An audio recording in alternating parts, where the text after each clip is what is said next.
नमस्कार, मी सरस्वती आपल्या सर्वांचं मनापासून स्वागत करते अजून एका नवीन व्हिडिओमध्ये। आजच्या व्हिडिओचा विषय थोडासा वेगळा आहे।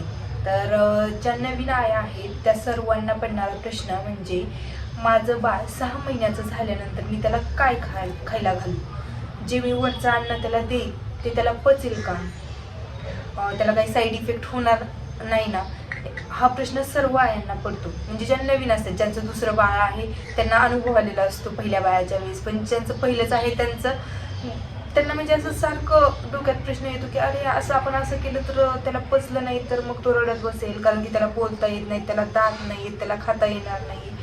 तर त्याच्यासाठीचा हा आजचा व्हिडिओ आहे। तर एका ताईने मला कमेंट केली होती की ताई तुम्ही तुमच्या बाळाला दिवसभरात काय खायला देता। तर मी माझ्या बाळासाठी जे खायला देते ते मी आज तुमच्याशी शेअर करणार आहे, पण ते मी फक्त माझ्या बाळाला देते, ते तुम्ही तुमच्या बाळाला द्या असं मी म्हणत नाही। जे माझ्या बाळाला सूट होतं ते मी त्याला देते आणि तेच मी तुमच्याशी शेअर करणार आहे। चला तर मग जास्त वेळ न घालवता आपण व्हिडिओला सुरुवात करूयात। तर पहिली गोष्ट, सकाळी 7 ते 8च्या दरम्यान तो उठतो। कधी म्हणजे संध्याकाळी जर लेट झोपायला झालं ना तर सकाळी 8:30 पर्यंत तो उठतो। सकाळी उठलं की मी त्याला पाणी देते। ते पाणी कसलं असतं तर मी जे पाणी पिते, म्हणजे आम्ही घरातले जे पाणी पितो तेच पाणी फक्त गरम करून ते थंड करून एका बॉटलमध्ये भरून ठेवते आणि मग ते पाणी त्याला प्यायला देते। सकाळी सकाळी पाणी तो जास्त पित नाही, फक्त एकच घोट पाणी पितो। ते पाणी पिल्यानंतर तो अर्धा तास खेळत बसतो। तो खेळतोय तोपर्यंत मी त्याच्यासाठी गुटी बनवते। तर ती गुटी कशी बनवते तर बदामाची गुटी असते। अगोदर मी काय करायचे, खारीक, बदाम आणि जायफळ या 3 गोष्टींची गुटी बनवून त्याला द्यायची, पण आता मी फक्त बदामाची बनवते।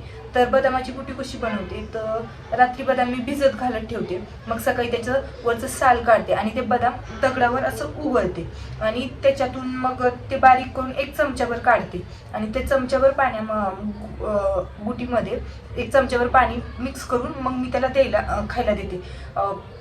आता कसं होतं माहिती आहे का, बदाम आणि खारीक उघडायला खूप वेळ लागतो, कारण की आपण दगडा उघडत असतो, तो खरबूट दगड असतो आणि खारीक उघडायला खूप वेळ लागतो आणि किती 15 मिनिटं उघडले तरी ते एवढंच अर्धा चमचाच निघतं। मग त्याच्यामुळे मी खारीक द्यायचं बंदच केलंय, फक्त बदामाची गुटी देते। आता तो थोडंसं मोठा झाले, दुसरं वस्तू खातोय म्हणून मी ते खारीक द्यायचं बंदच केलंय। एवढं झालं की नंतर त्याची होती नाश्त्याची वेळ, मग तो अर्धा तास खेळत बसतो। तो खेळतोय तोपर्यंत मी त्याच्यासाठी नाश्ता बनवते। नाश्त्याला काय असतं तर नाचणीचं सत्व असतं, कधी उपीट असतं तर कधी शिरा असतो। आतापर्यंत मी 3च गोष्टी त्याला सकाळी नाश्त्याला दिलेल्या आहेत। म्हणजे आत्ता चालू आहे, कारण की तो आता 12 महिन्याचा होत आलाय। अगोदर मी वेगळं द्यायचे, ज्यावेळेस तो छोटा होता ना 6 महिन्याचा त्यावेळेस वेगळं होतं, पण आता 1 महिना झालं मी त्याला हेच देते।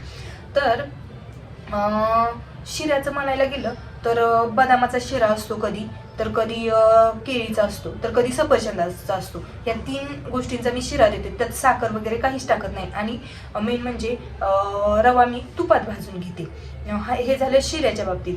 नंतरच्याला उपीट पण उपीट करताना पण रवा मी तुपातच भाजून घेते, कांदा आणि मिरची टाकत नाही आणि आपल्याला जसं करतो तसंच उपीट बनवते।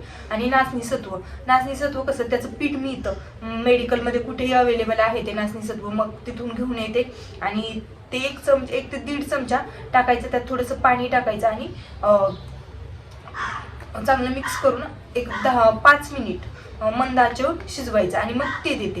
हे झालं त्याच्या नाश्त्याचं। आणि माझं कसं असतं, सकाळचा नाश्ता त्याला भरपूर द्यायचा, म्हणजे पोट भरून नाश्ता केला की तो 2 तास काहीच मागत नाही खायला, मग त्याचं ते खेळत बसतो। जर त्याचा नाश्ता भरपूर नाही झाला मग तो चिडचिड करतो, मग त्याला भूक लागते ना, मग आपल्याला त्याला काही सांगता येत नाही ना की मला भूक लागली, मला जेवायला द्या। आपलं कसं, आपलं वेगळं, पण त्याला सांगता येत नाही, म्हणून माझं असतं की त्याला पोटभर नाश्ता द्यायचा। हे झालं त्याचं नाश्त्याचं। आता नाश्ता झाला की त्याचा आंघोळ वगैरे होते, आंघोळीनंतर तो थोडा वेळ झोपतो, मग झोपल्यानंतर झोपीतनं उठला 11, 11:15, 11:30 असं ह्या टायमिंगमध्ये उठतो।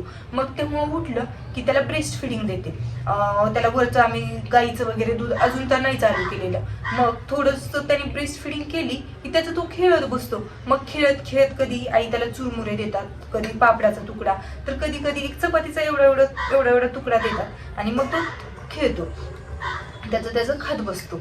आणि आता तेवढं झालं, त्याचं जर जेवण म्हणजे नाश्ता आणि ब्रेस्ट फिडिंग पोटभर केलं की त्याचं दुपारपर्यंतचं आम्हाला काहीच टेन्शन नसतं खाण्याचं। शंभूच्या दुपारच्या जेवणामध्ये मोस्ट ऑफ द टाइम भातच असतो. तर कधी पांढरा भात असतो. पांढऱ्या भातावर काय करते, तुपाची धार टाकायची आणि तो भात खाऊ घालायचा. पण तो भात मी मिक्सरला वगैरे लावत नाही. त्याला 4 दात आले, तो थोडासा चावून खातो. आणि काय करायचं, भात थोडासा गाळ शिजवायचा आणि आपल्या हातावर असं चुरायचा आणि तो खाऊ घालते. तो 6 आणि 7 म्हणजे 7-8व्या महिन्यापर्यंतच मी त्याला मिक्सरमधलं खाऊ घालत होते. तेव्हा नंतर मी जेव्हा त्याला दात आले ना, तेव्हापासून मी त्याला मिक्सरमधलं खायला घालायचं बंदच केले. मग नंतरच्याला कधी त्याला मी वरण भात घालते. तर वरण भातामध्ये मूग डाळ आणि तुरीच्या डाळीचं वरण लावते आणि त्याला थोडीशी फोडणी द्यायची. लसूण, कोथिंबीर, जिरी मोहरीची फोडणी द्यायची आणि ते वरण भात खाऊ घालायचं. तो ते आवडीने खातो. नंतर त्याला कधी हे असतं, मसाले भात असतो.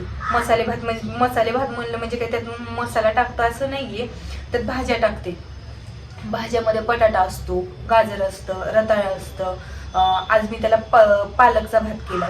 पालक, मूग डाळ हे टाकून मी बनवते. बीटरूट असतं कधी. मग असं टाकून मी वेगवेगळ्या प्रकारचा भात करते त्याला. म्हणजे मग त्याला कसं एकच खाऊन कंटाळा येतो ना, मग कधी बटाट्याचा करायचा, कधी गाजरेचा करायचा, कधी रताळे टाकून करायचा. असं वेगवेगळं केलं ना, तो खातो. दुपारच्या जेवणाचं त्याचं काहीच टेन्शन नसतं आम्हाला. त्याला भूक लागते, खेळून तो गुपचूप खातो. मग दुपारचं जेवण झालं की मग थोडंसं खेळतो. अर्धा तास खेळला की तो झोपतो. झोपेतून तो 3:30-4च्या दरम्यान उठतो. तेव्हा मग मी त्याला ब्रेस्ट फिडिंग देते. दिवसातून 2दा देते. कधीतरी मग तो रडत वगैरे असेल तर 1 वेळा एक्स्ट्रा होतं, 1-2 वेळा. मग नंतर त्याचा तो खेळत बसतो आणि मग त्याला खेळत असताना आई त्याला कधी चुरमुरे देणार, कधी पापड तळून थोडासा द्यायचा. म्हणजे काय होतं, त्याने थोडंसं खाल्लं ना, पाणी पितो. नंतर त्याला फळांमध्ये मी फक्त केळी, सफरचंद आणि चिक्कू हे त्याला अगोदर खाऊ घालत होते. ते पण सगळे काय करायचे, वाफेवर शिजून मग मिक्सरमधनं काढून आणि नंतर तर हाताने चुरूनच त्याला खाऊ घालत होते. पण आता काय करते, कलिंगड पण त्याला खाऊ घालते. मग कलिंगड तो काय करतो, थोडीसं कलिंगड द्यायचं, त्याला छोटे पीस करून द्यायचे किंवा आपणच हातावाचं थोडंसं चुरायचं आणि त्याला खाऊ घालायचं. कलिंगड कधी खाऊ घालते, तर कधी द्राक्षाच्या वरचं साल काढायचे आणि ते खाऊ घालते. आता तसंच घालते. मग ते 4-5च्या दरम्यान हे तो खातो. मग 4-5ला ते खाल्लं की मग त्याला आई बाहेर घेऊन येतात फिरायला. मग चांगला 1-1.5 तास निवांत फिरतो. मग त्याला भूक लागते, चांगलं खेळून आता खूप उड्या मारतोय, चालायला येते त्याच्यामुळे. मग संध्याकाळचे जेवण त्याचं 7 ते 8च्या दरम्यान होतं. तर आता संध्याकाळच्या जेवणामध्ये मी त्याला काय देते, तर संध्याकाळच्या जेवणामध्ये त्याला चपाती भाजी हे असं. तुम्ही म्हणाल की बाळ 1 वर्षाचं पण नाहीये, तर तुम्ही चपाती भाजी कसं देता. तर मी ज्यावेळेस इथं आले, सासरी आले, तेव्हा तो 7.5 महिन्याचा होता आणि वातावरण चेंज झाल्यामुळे, तो आजारी पडल्यामुळे मग मी आमच्या डॉक्टरांकडे घेऊन गेले होते. तेव्हा मला डॉक्टरांनी सजेस्ट केलं की तुम्ही तुमच्या बाळाला आत्तापासून चपाती किंवा भाकरी अशी हातावर चुरायची आणि द्यायची. काय होतं, म्हणजे बाळाला चावायची सवय लागते. असं जर आपण नाही दिलं, नुसतं मिक्सरमधनंच प्रत्येक वेळेस देत राहिलो ना, तर बाळाला चावायची सवय लागत नाही. मग जेव्हा तो 8 महिन्याचा झाला तेव्हापासून मी त्याला चपाती द्यायला आणि भाकरी द्यायला स्टार्ट केलं. आता काय करते, मी भाजी पण त्याच्यासोबत चारते. अगोदर फक्त चपाती चारायची अशी थोडीशी हातावर करून. आता भाजी सोबत काय करते, भाजी करायची थोडीशी मिठाची आणि मग ती चुरायची आणि चारते. मग भाज्यामध्ये कधी बटाट्याची भाजी असती, कधी मटकीची असती. नॉनव्हेजची जो मिठाचा रस्सा असतो ना, तो नॉनव्हेजचा चारते. अंडी चारत नाही अजून तर. म्हणजे मी चारलं होतं पण त्याला पचलं नाही म्हणून मी बंद केलं. जे पचत नाही ते मी चारतच नाही. त्याला फक्त सगळे एवढ्या दिवसात मी जे खायला चारलं ना, त्याला फक्त अंडे पचलं नाहीये आणि इडली, एवढे 2 वस्तू पचल्या नाही. मग ते बंदच केलं मी. अंडी वगैरे नाही, अंडी देत नाही आणि इडली देत नाही.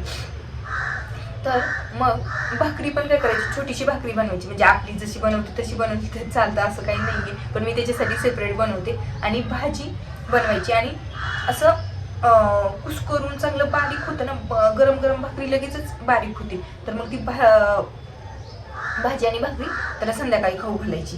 तर असं होतं त्याचं संध्याकाळचं जेवण. तर मग संध्याकाळी झोपताना जर खूप वेळ म्हणजे 10-11 वाजेपर्यंत जर कधी खेळत बसला ना, आता जरा लवकर झोपतो, पण मध्ये खूप वेळ जागत बसायचा.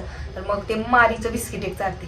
मारीचं बिस्किट आणि नाचणी सत्व एवढंच मी बाहेरचं खाऊ त्याला घातलेलं. नाही तर सगळं जेवढं काही मी घरात बनवते तेवढंच खाऊ घालते. आणि ज्या गोष्टी मी चारल्यात त्याला आजपर्यंत सगळ्या पचल्या आहेत.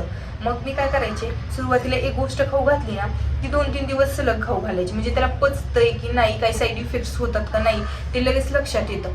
म्हणून मग असं मी त्याला खाऊ घालायला सुरुवात केली. तो 6 महिन्याचा झाला. ज्या दिवशी त्याला 6 महिने कंप्लीट झालं त्या दिवशी मी त्याला ह्याची तांदळाची आणि मूग डाळीची पेस्ट बनवली होती. आणि सगळं म्हणजे सगळे पदार्थ मी त्याला तुपात बनवते. अजून तरी तेलात नाही आहे काही बनवत, सगळे तुपातच. फक्त भाज्या तेलात बनवते, बाकी सगळं जेवढं काय आहे तेवढं तुपातच बनवते. शिरा उपीट सगळं, भात वगैरे. तर असं आहे त्याचं दिवसभराचं जेवण. तर हे माझ्या बाळाला पचतं. तुमच्या बाळाला पचलं तर तुम्ही चारा, नाही पचलं तर नका चालू. कारण की एक गोष्ट 2-3 दिवस चारली की कळतं की बाळाला पचते का नाही. एकाच दिवसात कळतं, त्याने उलटी करतं किंवा काही त्याला होतं, रडतं बाळ, त्याच्यामुळे लगेच समजून जातं की त्याला पचते का नाही. त्याच्यामुळे तुम्ही डिसाईड करा की तुमच्या बाळाला काय चारायचं ते, आणि जे तुम्ही द्या ते व्यवस्थित द्या. आणि माझं म्हणणं आहे की घरचं प्रेफर करा. जेवढं आपण घरचं चालतो ना तेवढंच चांगलं, कारण की आपण हायजीन पाळतो, सगळं म्हणजे व्यवस्थित सगळं करतो, आपल्या घरात स्वच्छता असते. त्यामुळे ना माझं तर म्हणणं आहे घरचं चारा. नाही तर बाहेर सॅरलॅक वगैरे काही मिळतं, ते तर मला काय माहीत नाही ते कशाचं बनवतात काय नाही, मी काही बनवलेलं नाही आहे. म्हणजे मी सगळ्या डाळी वगैरे मिक्स करायचे आणि त्याचं पीठ बनवायचे आणि ते नंतर त्याला शिजवून स्नोला चालत होते. पण बाहेरून मी सॅरलॅक वगैरे आणलेलं नाही आहे, तर फक्त नाचणी सत्व एवढंच मी आणलेलं आहे. या सगळ्या पदार्थामध्ये स्नोचा सगळ्यात आवडता पदार्थ कुठला तर ज्वारीची भाकरी. आणि त्याला थोडंसं किंचितसं मीठ लावून आणि तेल लावून द्यायचं, ते सगळ्यात जास्त त्याला आवडतं खायला. तांदळाचं अन्न तर मी जसं 6 महिन्याचं झालंय तसं त्याला खाऊ घालते, तरी पण त्याला एवढं काही आवडत नाही. पण भाकरी तो खूप आवडीने खातो, चपातीपेक्षा भाकरी तो खूप आवडीने खातो. आणि हे सगळे पदार्थ तो व्यवस्थित खातो. असं काही नाही की त्याच्या पाठीमागं लावून खायला घालायला लागतं, असं काही नाही. त्याला भूक लागली की तो खातो. कधी कधीच असं करतो येडवणी, त्याचं काय आता लहान बाळे म्हणल्यानंतर करणारच. मग थोडंसं मागे लागून खायला बाहेर नेऊन त्याला फिरून आणून असं खायला घालत असते. आणि जेवढे काही फ्रूट्स देता येतील तेवढे द्यायचा प्रयत्न करते. आणि म्हणजे स्पेशली माझ्या वडिलांचं म्हणणं आहे की त्याला जास्तीत जास्त तूप खायला दे, म्हणून मग मी जास्तीत जास्त तुपातच सगळं बनवते. आणि लहान मुलांना 6 महिन्याच्या पुढच्या मुलांना तूप द्या असं डॉक्टर सांगतात. आणि तुपाने काय होतं, हाडे मजबूत व्हायला मदत होते. त्याच्यामुळे तुम्हाला त्याच्या वाढीसाठी जे काही महत्त्वाचं आहे ते देण्याचा माझा प्रयत्न असतो. तर असं आहे माझ्या स्नोचं दिवसभराचं रुटीन. म्हणजे दिवसभर तो हे खातो जे मी आत्ता सांगितलं आहे. तर तुम्हाला व्हिडिओ कसा वाटला नक्की कमेंटमध्ये सांगा. आणि मी अगोदर म्हणजे त्याचं आता 1 महिना झाला हे त्याचं असं जेवणाचं रुटीन आहे, तर ते अगोदर त्याचं वेगळं होतं. प्रत्येक महिन्याला चेंज होतं. महिन्याला नाही आहे, पण जसं तो खातोय ना त्याप्रमाणे त्याचं ते चेंज होते. पण सुरुवातीच्या महिन्यात त्याचं वेगळंच होतं. 6व्या महिन्यात, नंतर 7व्या महिन्यात थोडंसं वेगळं केलं, 8व्या महिन्यात थोडंसं एक पदार्थ मी वाढवत गेले. तर व्हिडिओ कसा वाटला नक्की सांगा. आजच्या पुरतं एवढंच. बस भेटूयात नेक्स्ट व्हिडिओमध्ये. तोपर्यंत बाय.